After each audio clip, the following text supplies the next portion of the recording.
Sa pagpapatuloy ng ating linggo ng mga kwentong kababalaghan, iba't ibang content ang napapanood natin sa social media mula sa sinusundang influencers. Nakakaaliw, nakakahook, at may content creators na pinasok na rin ang mundo ng kababalaghan. Yan ang aking kwentong kakabakaba. Ang content creators may kanya-kanyang paandar sa social media. Kaya ang ilan, pati pag-ghost hunting, hindi pinalampas. Babae. Yan ata yung may click eh. Gusto kong pasukin yung mundo ng dilim. Papasukin ko yung nakakatakot na lugar at tinutuklas ko yung mga kababalagan na mayroon sa loob.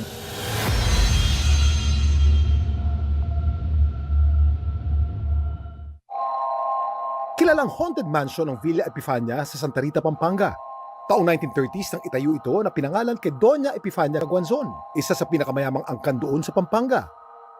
Marami ang nakapalibot na misteryo sa mansyong ito. Nang masakop ng Hapon ang Pampanga noong World War II, dito raw dinala ang mga katawan na kanilang inabuso. Kaya paniwala ng ilan, hindi raw matahimik ang mga kaluluwang naglalagi rito. Ang content creator na si Michael Stante, pinasok ang haunted mansion ng mag-isa. Ito pong Villa Epifania, yung dito ako nakaramdam ng takot, kaba, sobrang kilabot, yung nangangapal yung mga pisngi ko. Last month, September, nagpunta kami rito. Pinasok to nung alas 12 ng gabi. Ako lang mag-isa. So challenge namin, tumayo ang mga balahibo ko sa katawan. Nakita sa camera doon, mayroong naglalakad doon sa long table, parang lamang lupa siya. Tapos yung dito sa terrace, itim na nilalang. Tapos yung white lady. Tapos sa CR, mayroong kaluluwa na parang kumilos sa bintana. Para makumpirma ang mga kwento tungkol sa mansyon, nagsagawa ang paranormal expert na si Ed Caluwag ng investigasyon sa Villa Epifania kasama si Michael. Bago pasukin ang aming grupo ang nasabing mansion, nagsagawa muna si Ed ng ritual upang masiguradong ligtas ang grupo.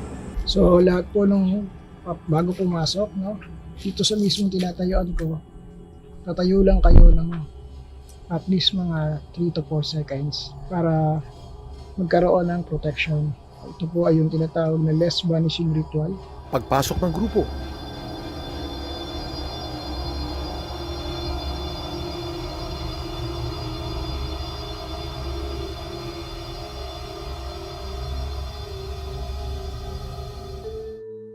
May umiiyak na naman.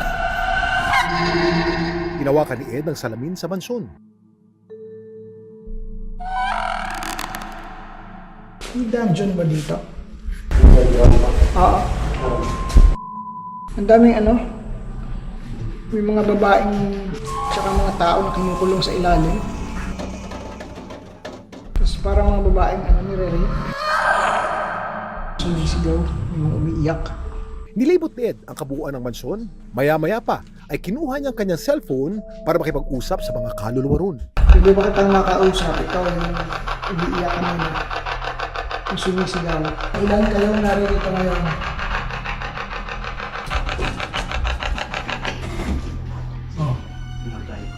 O bakit ko pinatay? Bigla niyong pinatay yung gamit ko.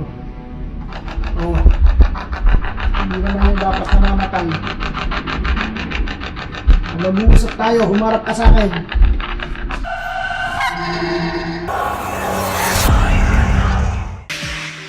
Isang kilalang haunted mansion ang pinasok natin sa ating kwentong kababalaghan. Pero tila ayaw ng palabasin ng mga kaluluwang naroon ng aming team. Narito ang kabuuan ng kwento.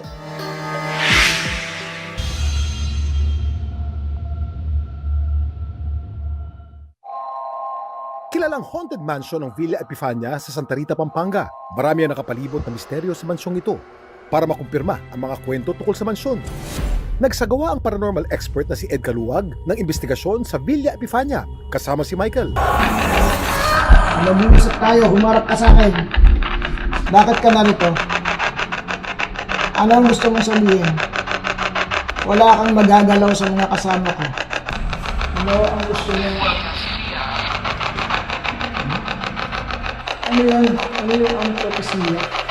Ano pa ang gusto mong ipaalam sa akin? Ano ang gusto mong pang sabihin? Run, parang sinabi yung salita, run. Hindi ako aalis dito, hindi ako tatakbo, huwag mo akong takutin. Umarap ka sa akin. Ano yung gusto mong sabihin? Sabihin mo lahat.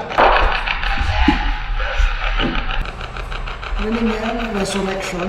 Kanina ang sabi niya, propesya. Tapos ngayon, and then the resurrection.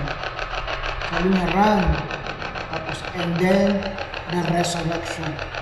Minabuti ni Ed na lumabas muna ng mansyon para hindi mabulabog ang mga umano'y kaluluwa. Matapos ang ilang minuto, pumasok si Ed at muling hinawakan ang salamin sa mansyon.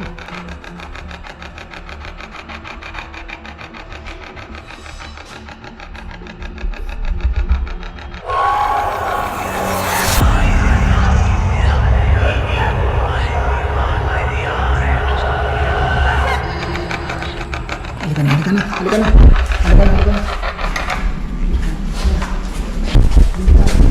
Delikado. Meron po niyang ginawa. Kasi wala bang ibang location ng huwag nang pumasok. Delikado. Parang matakot eh. Iba yung may ginawang ritual sa dungeon. Alam mo yung pinakita sa akin, ibinitin yung tao. Nakabitin.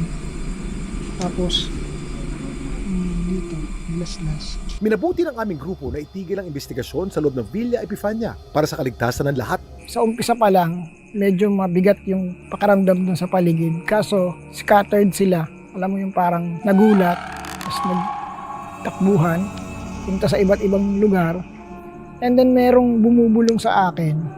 Continuously, merong umiiyak na parang dumadaing. Naririnig ko. Kaya lang hindi ko pa matukoy kung saan.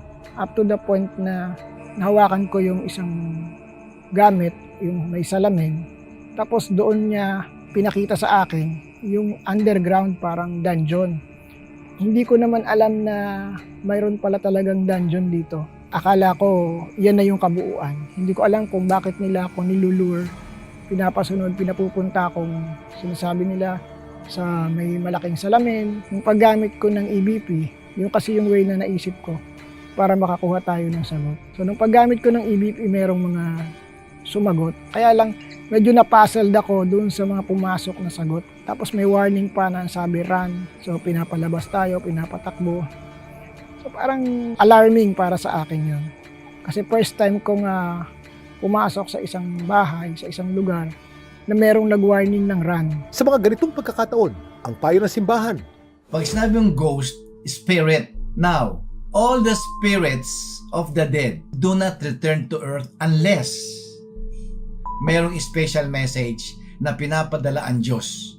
Ngunit, mga spirit na kasama ng Diablo na ito ang nananakot, ito ang naglalagalag dyan, at meron din tayo tinatawag na mga elementals, mga territorials. Sa paniniwala ng simbahan, I don't play around with ghosts. Don't play around with spirits.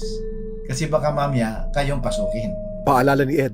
Para sa akin, hindi siya biro, hindi laro o hindi parang libangan yung pagpasok o pag-ghost hunting.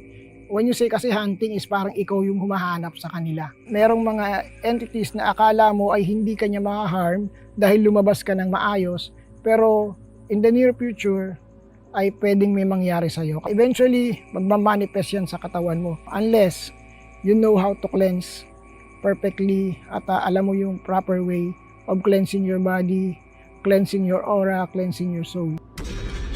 Likas sa tao ang pagtuklas sa mga bagay na misteryoso at mahiwaga. Pero mas mainam pa rin na magsaliksik, manalig sa tunay na Diyos para hindi mapahamak. Paalala po sa lahat, mapanganib po ang ghost hunting. Pawang mga eksperto lang ang gumagawa nito.